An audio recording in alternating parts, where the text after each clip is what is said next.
जय Hind friends. I hope कि तुम सब ठीक होगे और अच्छे से पढ़ रहे होगे। और हमने इंग्लिश ग्रामर का नाउन टॉपिक स्टार्ट किया था और स्टार वाली क्लास हम अब अपनी स्टार्ट कर लेते हैं यहाँ से।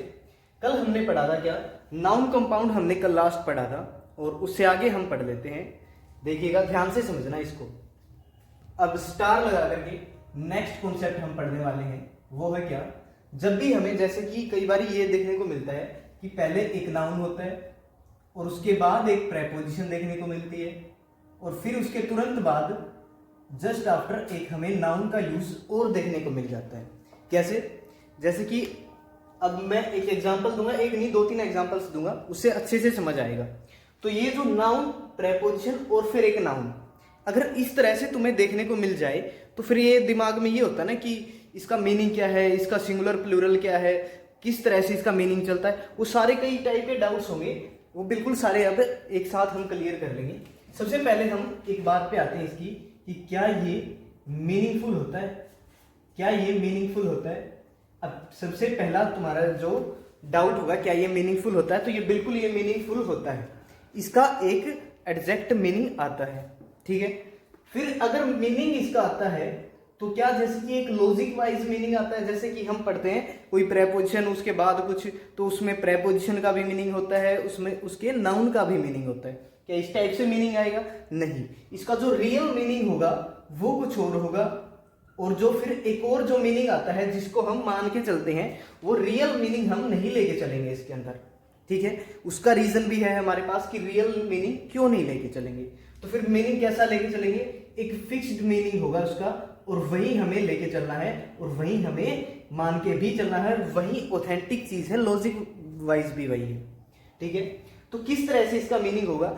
अगर जैसे कि मैं बात करूं कि यहां से कोई नाउन हो, प्रेपोजिशन हो, नाउन हो, इसका एक एग्जांपल देख लो। अब जैसे कि सन इन लो, अब इसको हम पढ़ते तो ऐसे ही है, सन इन लो, और फिर अगर मैं इसको ऐसे ही लिखूं तो ये ऐसे ही लिखा जाएगा, सन इन लो। तो इसके मीनिंग पे अगर मैं चला जाऊं, रियल मीनिंग, सन इन लो, कानून में बेटा। सन का मतलब बेटा, लो कानून, तो कानून में बेटा हुआ इसका मीनिंग। तो रियल मीनिंग की मैं बात कर रहा था जिसके लिए मैंने तुम्हें मना किया था, तो रियल मीनिंग क्या हो जाएगा? वो तो कानून में बेटा होगा, तो इसका हम रियल मीनिंग नहीं लेके चलेंगे। अब सब जानते हैं इसका मीनिंग क्या होता है। ठीक है, अगर सब इसका मीनिंग जानते हैं तो वो फिक्स्ड मीनिंग हम लेके चलते हैं। उसका रीजन क्यों है? ये देखिए, इसके बीच में हम एक हाइफन यूज करते हैं।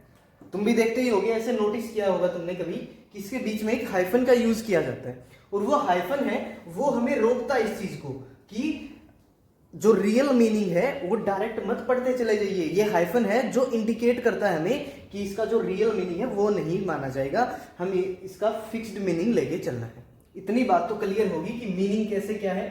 तो नाउन जब भी दिखेगा उसके बीच में हाइफन होगा, प्रेपोजिशन होगी, फिर एक हाइफन होगा। ठीक है, कुछ इस टाइप से इसका मीनिंग चलता है और यही अब तुम्हें समझ आ गया होगा कि दिक्कत तो कहीं नहीं है। अच्छा, एक बात देखो, अब अगर ये प्रेपोजिशन है तो प्रेपोजिशन के बाद तो मैंने तुम्हें बोला था कि ये इसका ऑब्जेक्ट होता है। प्रेपोजिशन के बाद जो ऑब्जेक्ट आएगा उस प्रेपोजिशन का ऑब्जेक्ट होगा। इतनी बात में तो किसी को डाउट नहीं है। तो इसका मतलब प्रेपोजिशन और ऑब्जेक्ट होते हैं वो तो फिर एक साथ निकल जाते हैं। इसका मतलब ये तो एक साथ निकल गए, प्रेपोजिशन और ऑब्जेक्ट मिल गया, ये तो फ्रेज बन गई। ये हमने पीछे की क्लासेस में पढ़ा था कि ये बन जाती है फ्रेज। तो इनका मीनिंग तो हट गया, ये तो एक तरफ हो गई। तो इसका मतलब है जब ये तो एक सिंगुलर चीज है ना, जैसे कि हम बोलते हैं सन इन लो का मतलब होता है दामाद। ठीक है, तो ये तो एक सिंगुलर यूज कर लिया हमने। अच्छा, फिर वही बात है ना कि प्लूरल कैसे करेंगे, ये भी एक डाउट आएगा कि प्लूरल कैसे करेंगे। तो एक बात बताओ, इस ऑब्जेक्ट में इसमें तो छेड़खानी हम कर ही नहीं सकते ना। तो सबने अब मीनिंग सबको पता होगा कि प्लूरल बनता क्या है इसका प्लूरल सबको पता होगा शायद, क्योंकि ये तो सिंगुलर है तो प्लूरल तो सबको पता है। लेकिन रीजन क्या है उसका, क्यों प्लूरल वो बनता है? मैं इसको ये भी तो कर सकता था ना कि सन इन लॉज बोल दो, तब भी प्लूरल हो जाएगा। हम भी क्या करते हैं, जब भी कोई नाउन होता है उसके पीछे एस लगा देते हैं, प्लूरल बन जाता है। समझ आई ना चीज? तो यहाँ पे इसके पीछे एस क्यों नहीं लगता? क्योंकि वो फ्रेज बन के हट जाती है, वो फ्रेज बन के हट जाती है और जो भी इफेक्ट आता है वो इसके ऊपर आता है। तो इसका जो प्लूरल बनता है वो क्या बनता है? सन्स इन लो, सन्स इन लो। इतनी बात में कोई दिक्कत अब नहीं होगी कि इसका प्लूरल बनता कैसे है, क्या बनता है, क्यों बनता है, सारी बातों के पास, सारी बातों के जवाब हमारे पास बिल्कुल है। ठीक है, तो अब ये बता दो क्या इतना मीनिंग समझ में आ गया कि नाउन, प्रेपोजिशन और फिर एक नाउन कैसे मीनिंग चलता है, क्यों चलता है, क्या रीजंस होते हैं इसके, वो हमने सारे डीपली पढ़ लिए। एक और एग्जांपल देख लो इसका। एक और एग्जांपल क्या है, जैसे कि मैं बोल दूं brother, brother in law, brother in law. अब ये भी सबको ही पता है, इसका भी अपने आप में कुछ मीनिंग है, इसको भी हम पढ़ते हैं, इनको भी हमने यूज किया, देखा है, तो ये सबको पता है कि ये चीज ये सिंगुलर होता है। इतनी बात में तो किसी को डाउट नहीं है कि ये सिंगुलर है। तो प्लूरल क्या बनेगा, मैंने बताया तुम्हें कि ये प्रेपोजिशन है, ऑब्जेक्ट लेगी अपना और हट जाएगी साथ में से। ठीक है, इफेक्ट सारा आएगा इसके ऊपर आएगा, तो जो प्लूरल बनेगा वो क्या बनेगा, ब्रदर्स, क्या बनेगा, ब्रदर्स इन लॉ। ठीक है, अब बिल्कुल तुम समझ गए होगे चीजों को कि कैसे क्या बनता है, हर एक चीज को हम लॉजिकली पढ़ते चलेंगे। अब फटाक से इसे नोट कर लो, फिर हम इसके अंदर एक और कॉन्सेप्ट है उसको भी समझेंगे। इसी का एक और कॉन्सेप्ट मैंने तुम्हें बोला था कि एक और कॉन्सेप्ट इसी में हमें और पढ़ना है, इसी का एक और कॉन्सेप्ट है, इसीलिए मैंने इसको रब नहीं किया ताकि हम उसको और समझ ले साथ में। ये जो नाउन होगा और इसके बाद जो नाउन होगा वो दोनों सेम नाउन भी आते हैं। कई बार हमें क्या देखने को मिलता है कि ये नाउन और ये नाउन बिल्कुल सेम होते हैं। ठीक है, कोई भी इनमें चेंज नहीं होता, और तब भी हमें देखने पड़ते हैं कि सिंगुलर क्या बनता है, प्लूरल क्या बनता है, मीनिंग क्या बनता है। मीनिंग के अगर हम मीनिंग की बात करें तो मीनिंग सेम चलेगा, जो हमने पहले वाला कॉन्सेप्ट पढ़ा था उसी की तरह इसका भी मीनिंग सेम चलेगा। लेकिन और क्या क्या चीजें हैं, जैसे मैं एक एग्जांपल तुम्हें देता हूं, एक एग्जांपल तुमने देखा भी होगा कि page after page, page after page. अब ये तुमने देखा है, लेकिन बीच में हाइफन होता है, वो क्यों होता है उसके बारे में हम बात कर चुके हैं। ठीक है, ये पेज है, ये देख लो, ये और ये नाउन दोनों सेम है, ये और ये नाउन दोनों सेम है। ठीक है, अब ये दोनों नाउन सेम है तो यहाँ पे तो ये दिख रहा है कि प्रेपोजिशन है, ये फिर ऑब्जेक्ट है, लेकिन दिक्कत ये है कि नाउन दोनों ही सेम है, तो किसी एक को प्लूरल कैसे बनाए, क्यों बनाए फिर किसी एक को। ठीक है, तो इसीलिए क्या होता है कि ये तो सिंगुलर तो है ही, अब इतनी बात में तो डाउट नहीं कि ये सिंगुलर है, तो इसका प्लूरल क्या बनेगा, इसका प्लूरल भी सेम बनेगा, जो इसका सिंगुलर होगा वही उसका प्लूरल बन जाएगा। तो मैं अगर इसके सिंगुलर और प्लूरल की बात करूं, जो इसकी सिंगुलर और प्लूरल फॉर्म होगी उसकी अगर हम बात करेंगे तो सिंगुलर और प्लूरल बिल्कुल दोनों की दोनों सेम रहेंगे। ठीक है, फिक्स्ड मीनिंग रहेगा और सिंगुलर और प्लूरल फॉर्म भी दोनों एक ही रहेंगी, कोई भी चेंज बिल्कुल भी नहीं है। ठीक है, क्योंकि हमें इसमें प्लूरल बनाने की जरूरत नहीं पड़ती है, वो जो इसका फिक्स्ड मीनिंग है वो अपने आप में वही मीनिंग दे देता है जो सिंगुलर का होता है प्लूरल का। जैसे मैं तुम्हें एक एग्जांपल दूं कि हमने एक वर्ड पढ़ा हुआ है कि ईच। अभी इस ईच के बारे में थोड़ा बहुत भी किसी को पता होगा तो ये एक सिंगुलर वर्ड है। ये कौन सा वर्ड है, एक सिंगुलर वर्ड है, लेकिन शो किसको करता है, प्लूरल को शो करता है। जैसे मैं कह दूं कि एक क्लास के हर एक बच्चे को एक न्यू बुक मिलेगी, तो मिलेगी किसको, पूरी क्लास को। बात किसकी कर दी इसने, पूरी क्लास की बात कर दी, लेकिन हर एक बच्चे को, यानी कि पूरी क्लास में से एक एक बच्चे को। ठीक है, उसी तरह से ये क्या बात करता है कि शो करेगा किसको, प्लूरल को, शोज इट, शो करेगा किसको, प्लूरल को, लेकिन है क्या, सिंगुलर है सिंगुलर, और बात किसी की, बात कैसे करता है, प्लूरल की करता है। ठीक है, जैसे मैं कहूं कि मैंने एक के बाद एक पेज पढ़ डाले, यानी कि पेज के बाद पेज पढ़ डाले, यानी कि बहुत सारे पेज पढ़ डाले, लेकिन पढ़े तो एक एक करके है ना। जैसे एक और एग्जांपल दूं, जैसे कि एक और एग्जांपल दूं मैं, door to door, door to door. अब एक ये भी पढ़ा हुआ होगा ना तुमने। अब ये डोर टू डोर है, इसका जो बीच में हाइफन लगने से बिल्कुल फिक्स्ड मीनिंग हो जाता है, इतना तो कोई डाउट नहीं है। तो सिंगुलर और जो प्लूरल होता है इसका बिल्कुल सेम होता है। जैसे मैं कहूं कि कोई सर्वे वाले हैं, फॉर एग्जाम्पल कोई सर्वे वाले हैं, उन्होंने घर घर जाकर के सर्वे किया। अब घर घर जाकर के यानी कि बहुत सारे घर गए हो, लेकिन एक एक करके, यानी कि बात किसकी करेगा, प्लूरल की करेगा, लेकिन शो किसको करेगा, सिंगुलर को करेगा। अब बात अच्छे से समझ आई होगी, तो हमें इसके अंदर प्लूरल बनाने की जरूरत नहीं पड़ती। तो लिख सकते हैं हम क्या, no need to no need to make it plural, यानी कि हमें इसे प्लूरल बनाने की जरूरत नहीं पड़ती है। बात समझ आई होगी, बिल्कुल समझ रहे होगे, अच्छे से चीज समझ आ रही होंगी। अगर समझ में भी आ रही है तो साथ साथ अपने नोट्स मेंटेन करके चलना है तुम्हें, और फटाक से इसे नोट कर दो, फिर नेक्स्ट कॉन्सेप्ट पे चलते हैं। नेक्स्ट चीज के ऊपर आ जाओ। अब हम पढ़ेंगे क्या कि नाउन के जो टाइप्स हैं, हमने नाउन के टाइप्स नहीं पढ़े थे, नाउन को पढ़ लिया था कि हमने नाउन होता क्या है। हालांकि बहुत बड़ा टॉपिक है ये, लेकिन अब हमें इसके अंदर बिल्कुल पार्ट्स बना के चलना है, और उसी पार्ट्स में से एक पार्ट है नाउन के टाइप्स। तो जो पहला नाउन है वो स्टार बना के लिख लीजिए। क्या पढ़ेंगे सबसे पहला नाउन हम, वो पढ़ेंगे प्रॉपर नाउन।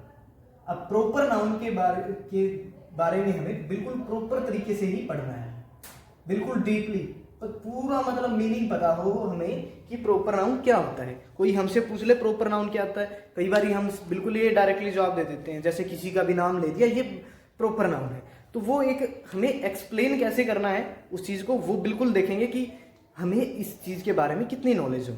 ठीक है, सबसे पहली बात कि जो प्रॉपर नाउन है, इसमें सबसे एक मतलब अच्छी बात और ये जो हमें नहीं करनी है वो वाली ये है कि हमें प्रॉपर नाउन के कभी भी मीनिंग पे नहीं जाना है। अच्छा, इसका मतलब क्या हुआ, जैसे हमसे कोई ये पूछ ले कि तुम्हारा नाम क्या है, तो हमसे हमारा अगर कोई नाम पूछ लेता है तो वो नाम पूछने के बाद कई बार ये भी बोलता है हमें कि तुम्हें पता है इस नाम का मतलब क्या होता है, इस नाम का मीनिंग क्या होता है, तो वो है ना फिर उस नाम के मीनिंग निकल जाएंगे। अब तुम जाके गूगल पे सर्च करके देखना, तुम्हारे नाम का, हर किसी के नाम का भी मतलब होता है। ठीक है, तो हमें प्रॉपर नाउन के मीनिंग पे नहीं जाना है। कब जब हम उस नाउन को सेंटेंस में यूज कर रहे हैं, जब हम उस नाउन को सेंटेंस के अंदर यूज कर रहे हैं। जैसे मैं कह दूं Ram is a good boy, बिल्कुल एक बेसिक सा मैं ये एग्जांपल ले रहा हूं, Ram is a good boy, क्योंकि हमें ज्यादा कुछ मतलब है नहीं ना, हमें जो सीखना है बस उसी चीज को हम हेडलाइट करते चलेंगे। जैसे मैंने राम बोल दिया, अब इसमें तुम्हें राम का मीनिंग कुछ और नहीं निकालना है, इसमें सिर्फ राम का मतलब राम ही होना चाहिए। कहीं तुम डिक्शनरी में जाओ और उसमें सर्च करके उसका कुछ भी मतलब आए वो पुट कर दो। ठीक है, वो चीज अवॉइड करनी है। ठीक है, तो सबसे पहली बात जो हमें प्रॉपर नाउन में सीखने को मिली वो है क्या, नो नीड टू गो, हमें कोई जरूरत नहीं पड़ती इस चीज की, no need to go for meaning of a proper noun, यानी कि जो एक प्रॉपर नाउन होगा हमें उसके मीनिंग पे नहीं जाना है। अब बात पल्ले पड़ेगी होगी तुम्हारे कि सबसे पहली बात जो हमने सीखी है वो क्या है कि हमें इसके मीनिंग पे बिल्कुल भी नहीं जाना है। ठीक है, दूसरी बात पे आ जाओ, हमेशा जो प्रॉपर नाउन होगा उसका जो पहला लेटर है वो अपर केस में होगा, फर्स्ट लेटर इन अपर केस, जो पहला लेटर होगा वो क्या होगा, इन अपर केस में होगा। अच्छा, तुम कहोगे ये तो बिल्कुल बच्चों वाली बात होगी ना, ऐसी ऐसी चीजों पे टाइम पास करने की जरूरत क्या है। कई बार क्या होता है कि जैसे पूरा एक, मान लो मैं कहता हूं एक पूरी स्टेटमेंट दे दी, वहां पे फिलअप हो रहा था, मान के चलो रोहित, ठीक है, वहां पे एज्यूम करके चलो, मैं एक एग्जांपल दे रहा हूं इस चीज का, वहां पे फिलअप हो रहा था रोहित, ठीक है, फिर उसने क्या करा कि वहां पे ऑप्शन बना दिए, रोहित दे दिया, चलो यहाँ पे रोहित मत करो, यहाँ पे ये वाला रोहित लिखो, दूसरे पे लिख लो बी पे फिर ये रोहित, तीसरे पे लिख लो नन ऑफ दीज, और चौथे पे लिख लो बोथ ऑफ दीज, या फिर बोथ लिख लो, जो भी लिख लो। तो हमें क्या होता है कि हम पहला मान के चलो, मैंने पहला ऑप्शन देख लिया, मेरे को रोहित दिख गया आंसर, मैंने ये लिख दिया इसके अंदर, अब मेरा तो हो गया गलत, क्योंकि फर्स्ट लेटर तो प्रॉपर नाउन का अपर केस में आना चाहिए। ये मिस्टेक्स भी हो जाती हैं, इसलिए मैंने एक पॉइंट बनाया था क्या कि फर्स्ट लेटर है वो हमेशा अपर केस में होना चाहिए, 1% भी हम चांस नहीं छोड़ेंगे गलती होने का। समझ आ गई? तो ये था प्रॉपर नाउन। आ गया प्रॉपर तरीके से समझ? अगर तुम्हें समझ आ गया है तो फटाक से नोट कर लेंगे और फिर नेक्स्ट पे चलते हैं। अब नेक्स्ट कॉन्सेप्ट पे हम चलते हैं। नाउन की टाइप नंबर कौन सी? दूसरी टाइप, स्टार लगा करके नोट करेंगे। नाउन की है जो दूसरी टाइप है, पहली हमने पढ़ी है प्रॉपर नाउन, और सेकेंड टाइप इसकी क्या हो जाएगी? Common noun. साथ ही साथ अच्छे से पढ़ते हुए चलेंगे, तभी सारी चीजें समझ आएंगी, तभी डाउट्स हमारे सारे क्लियर होंगे। ठीक है, समझ आ गई बात। अब हम पढ़ेंगे कॉमन नाउन को। अब कॉमन नाउन दिखता है जितना कॉमन है, ये उतना कॉमन नहीं होता, ठीक है। हम उतना ही इसको टिपिकल बना के पढ़ेंगे ताकि हमें कोई दिक्कत न आए। अब कॉमन नाउन का सबसे पहले मैं मीनिंग बता दूं तुम्हें कि बहुत सारी एक कलेक्शन है, उसमें से जब मैं एक की बात करूंगा तो वो क्या बन जाएगा, हमारा कॉमन नाउन। दोबारा सुन लो कि बहुत सारी एक कलेक्शन है, बहुत सारी चीज़ों में से, उन्हीं चीज़ों में से जब मैं एक चीज़ की बात करूंगा, उन्हीं चीज़ों में से जब एक चीज़ की बात की जाएगी तो वो क्या बन जाता है, हमारा कॉमन नाउन। जैसे कि बहुत सारे मार्कर्स हैं, उनमें से ये एक मार्कर है, तो ये कौन सा नाउन बन जाएगा, कॉमन नाउन बन जाएगा। तो ये कौन सा नाउन बनेगा, कॉमन नाउन। समझ आ गई बात, बिल्कुल ठीक है। अब एक बात समझो मेरी, कॉमन नाउन को सब समझ गए कि मतलब एक बहुत सारी चीजें होंगी, उनमें से हम एक की बात करते हैं तो वो कॉमन बन जाता है, ठीक है। जैसे कि अब एक टेबल की बात करी जाए तो टेबल क्या बन जाएगी, ये कॉमन नाउन भी बन जाएगी। क्यों बन जाएगी, क्योंकि बहुत सारी टेबल्स में से मैंने एक टेबल की बात करी है, क्योंकि ऐसा तो है ही नहीं कि टेबल दुनिया में एक ही हो, ऐसा तो पॉसिबल ही नहीं है ना कि टेबल दुनिया में एक ही हो।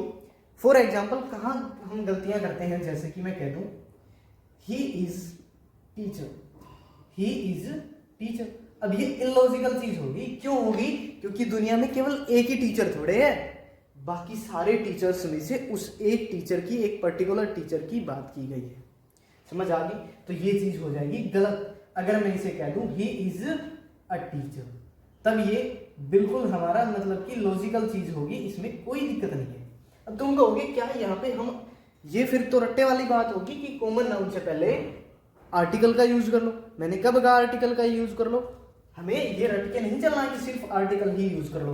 बस ध्यान ये रखना है कि कॉमन नाउन से पहले, किससे पहले, कॉमन नाउन से पहले कुछ भी या तो आर्टिकल यूज कर लो, या तो आर्टिकल यूज कर लो, या फिर डेटरमिनर यूज कर लो, ठीक है। इन दोनों में से कुछ भी तुम यूज कर सकते हो, जो तुम्हारा मन करे वो यूज कर लो। और डेटरमिनर या फिर हम इसको क्या बोल देते हैं, एडजेक्टिव। बात पल्ले पड़ेगी, बिल्कुल कोई दिक्कत है ही नहीं। अब कॉमन नाउन तो बिल्कुल समझ आ गया, और कॉमन नाउन में समझने वाली बात ये थी कि हम कॉमन नाउन से पहले कुछ ना कुछ आर्टिकल या फिर डेटरमिनर जो जरूर भी हम यूज करेंगे। इतनी बात तो समझ आ गई। अच्छा, मैं थोड़ा सा इसको एक और इसी में कॉन्सेप्ट बता देता हूँ कि हम यहाँ पे पढ़ेंगे कि डिफरेंस क्या है किसमें, प्रॉपर नाउन, एक प्रॉपर नाउन और जो एक कॉमन नाउन होगा, इनमें डिफरेंस क्या है, ये चीज सीखने वाली है। अब इसके अंदर हम थोड़ा सा अच्छे से पढ़ेंगे और डिटेल पढ़ेंगे ताकि हमें चीजों को और अच्छे से समझ सकें कि कॉमन नाउन और फिर एक प्रॉपर नाउन में डिफरेंस क्या है, ठीक है। अब एक क्लास है, मान लो एक क्लास है।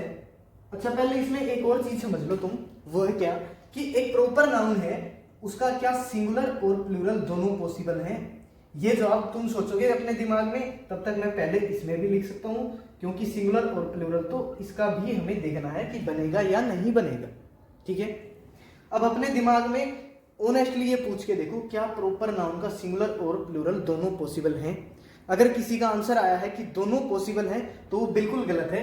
प्रॉपर नाउन का प्लूरल नहीं हो सकता, प्रॉपर नाउन का प्लूरल नहीं हो सकता, वो सिर्फ सिंगुलर रहेगा। अब इसी बात को हम थोड़ा कॉम्प्लिकेटेड बनाएंगे, थोड़ा सा वेट करो। अब मैं कह दूं कॉमन नाउन है, क्या इसका सिंगुलर और प्लूरल दोनों पॉसिबल है, इसके दोनों पॉसिबल है। तुम समझ सकते हो, टीचर है तो टीचर्स भी होते हैं, टेबल है तो टेबल्स भी होती है। इसमें ज्यादा हमें दिक्कत नहीं आई, दिक्कत ये पैदा करेगा, ठीक है। क्यों, जैसे मैं कह दूं एक क्लास, उसमें बहुत सारे रोहित हैं, एक क्लास है, मान के चलो उसमें 3 रोहित है, ठीक है। अब रोहित अपने आप में क्या है, एक प्रॉपर नाउन है। अब हमने ये चीज तो पढ़ ली कि वो अपने आप में एक प्रॉपर नाउन है, क्या वो कॉमन नाउन भी बन जाएगा, वो बिल्कुल कॉमन नाउन भी बन जाएगा। जब मैं कह दूं कि एक क्लास है और उसके अंदर 3 रोहित हैं, और उसके अंदर 3 रोहित हैं, अगर ये बात मेरे को बोलनी पड़ेगी तब मेरे को रोहित को कॉमन नाउन बनाना पड़ेगा। अब सारे रोहित में से मैं एक रोहित की बात करने लग जाऊंगा तो क्या वो कॉमन नहीं बन जाएगा। कॉमन नाउन के बारे में तो हमने यही पढ़ा था कि बहुत सारी चीज में से उसी क्वालिटी की एक चीज की बात अगर जब करेंगे तो वो कॉमन नाउन होगा। तो यानी कि जब मैं एक सेंटेंस लिख दूं तुम्हें, क्या there are 3 Rohit in classroom. अगर मैंने ये सेंटेंस लिखा है तो क्या ये गलत होगा? क्या फिर ये गलत होगा? ये बिल्कुल भी गलत नहीं होगा, ये बिल्कुल सही है। और अब यहाँ पे रोहित को हमने क्या यूज कर दिया? कॉमन नाउन बना के यूज कर दिया है। अब तुम कहोगे प्लूरल बन गया, प्लूरल तो बन गया, यहाँ पे तो मना गया ना प्लूरल नहीं बनेगा। मैंने इसलिए कहा था वेट करो थोड़ा सा, क्योंकि ये कॉम्प्लिकेटेड है, डाउट्स आ सकते हैं इसके अंदर। अब ये देखिए कि इसका प्लूरल तभी बनेगा जब वो कॉमन नाउन में चला गया है। हमने प्रॉपर नाउन का प्लूरल नहीं किया इसके अंदर, ये बात दिमाग में बैठा लो अच्छे से। हमने कॉमन नाउन बनाया पहले, उसे हमने कैसे यूज किया? पहले वो कॉमन नाउन यूज किया है, फिर उसका हमने प्लूरल किया है, तभी पॉसिबल है जब वो कॉमन नाउन होगा। अब मुझे लगता है कि अच्छे से चीजें तुम्हें समझ आई होगी। अगर समझ आ रहा है अच्छे से तो फटाक से नोट करेंगे और फिर नेक्स्ट पे चल पड़ेंगे। तो आज की क्लास के अंदर हम बस इतना ही पढ़ लेते हैं, और मैं मतलब कि होप है कि तुम्हें अच्छे से समझ आ रहा होगा, और अपनी तरफ से मैं अच्छे से तुम्हें एक्सप्लेन करके दे रहा हूँ चीज़ें, ताकि तुम्हें दिक्कतें न आए और वो रट्टे वाली चीज़ें हैं उनसे बचे रहो तुम, ठीक है? नहीं तो फिर एक ही वर्ड्स में भी बात खत्म हो सकती है कि प्रॉपर नाउन क्या है, कॉमन नाउन क्या है। यहीं से हम हमारी हैबिट बनाते चले जाएंगे कि चीज़ों को अच्छे से और डीपली पढ़ना है, ताकि एग्ज़ाम के अंदर हमारे पास सिर्फ इतनी सी नॉलेज ना हो कि जिसके बेस पे हम जो मेंस के क्वेश्चन हैं वो ना कर पाएंगे फिर, ठीक है? तो फिर ठीक है, पढ़ते रहिए और यहीं तक पढ़ते हैं हम आज।